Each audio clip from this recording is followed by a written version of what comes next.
मी मनोज, एक दुर्दैव मला असं वाटतं, की एखादी निवडणूक आली ना, की सरकार वेगवेगळ्या पद्धतीनं आपल्याकडे महिलांना मग काही मदत द्यायची किंवा बहिणींना काही तात्काळ मदत द्यायची, असं निमित्त करून वेगवेगळे पैसे देत असतं. खरं म्हणजे मला अशी अपेक्षा अपेक्षा होती, अगदी महाराष्ट्राच्या जनतेला अपेक्षा होती, की राज्यात सुरू असलेल्या स्थानिक स्वराज्य संस्थांच्या निवडणुकीच्या निमित्तानं किमान सरकार हा एक फायदा घेईल आणि राज्य सरकार म्हणून ही जबाबदारीने शेतकऱ्यांना मदत देईल.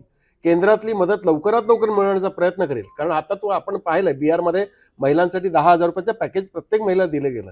असं जर असेल तर केंद्राकडून ही मदत आली असती शेतकऱ्यांना, ती त्यांच्यापर्यंत पोहोचली असती, ती गेलेली नाही. आणि जी डिमांड केली त्याच्यापैकी 1,500, मी जी माहिती काढली 1,566 कोटी हे एनडीआरएफने डिमांड केली गेली, खरी गोष्ट आहे. त्यांच्याकडे मंजूर झाले, पण ते अजून आपल्याकडे आलेले नाही. कारण त्याच्या संदर्भातले प्रस्ताव, त्याच्या संदर्भातले खर्चिक मुद्दे जे आहेत ते अजून सरकारकडून त्यांच्याकडे ती मंजूर झाली, हे खरी गोष्ट आहे. पण ते अजून आपल्याकडे आलेली नाही. म्हणजे हा सगळा जो आहे ना, तो सगळा म्हणजे केवळ घोळ. आपण डिमांड केली असं सांगायचं लोकांच्या समोर, म्हणजे आपल्याला टीका होऊ नये, माध्यमांमध्ये टीका होऊ नये या निमित्तानं आपण सांगायचं किंवा मी मागणी केली आहे. पण प्रत्यक्षात जर कुठली मागणी मान्य झाली असती, तर खरोखर मागणी जर केली गेली असती, तर आतापर्यंत आपल्या तिजोरीमध्ये पैसे आले असते. पण दुर्दैवाने ते आलेच नाही. म्हणजे जे अमित शहानी जे सांगितलं, की तुम्ही प्रस्ताव पाठवा, ताबडतोब देतो. जर तो प्रस्ताव जर दिला गेला असता या निवडणुकीच्या तोंडावर, तर कदाचित केंद्र सरकारने ते पैसे पण लवकरात लवकर दिले असते, हे निमित्त साधून.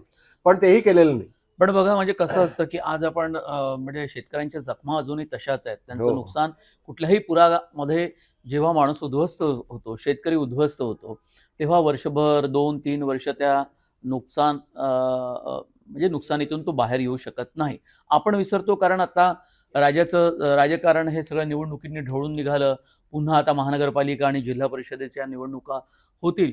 पण लोकं आपले म्हणजे क्षणिक काही मदत दिली तर बाकीचे सगळे मुद्दे विसरून जातात. पण हे नुकसान भरून निघण्यासाठी अर्थातच केंद्र सरकारची मदत मिळणं हे खूप गरजेचं होतं. पण मधल्या काळामध्ये आपण पत्रकारही विसरून गेलो होतो. इव्हन शेतकरी विसरले नसतील. पण ज्या प्लॅटफॉर्मवर येऊन याची सातत्यानं आठवण द्यावी लागते. म्हणजे मुळात विरोधी पक्षांना सुद्धा विसर पडला होता का याचा आता काही दिवस या निवडणुकीच्या काळामध्ये? नाही, निश्चितच. जर आता ह्या निवडणुकीच्या निमित्तानं आपण आताच म्हटलं, की आपण निवडणुकीच्या निमित्तानं ही जर मदत आली असते, शेतकऱ्यांपर्यंत पोहोचली असती, ती सरकारने सरकारने म्हणजे कानाडोळा केला की काय, त्याच्याकडे दुर्लक्ष केलं की, अशी परिस्थिती असताना विरोधकांची तेवढी जबाबदारी होती.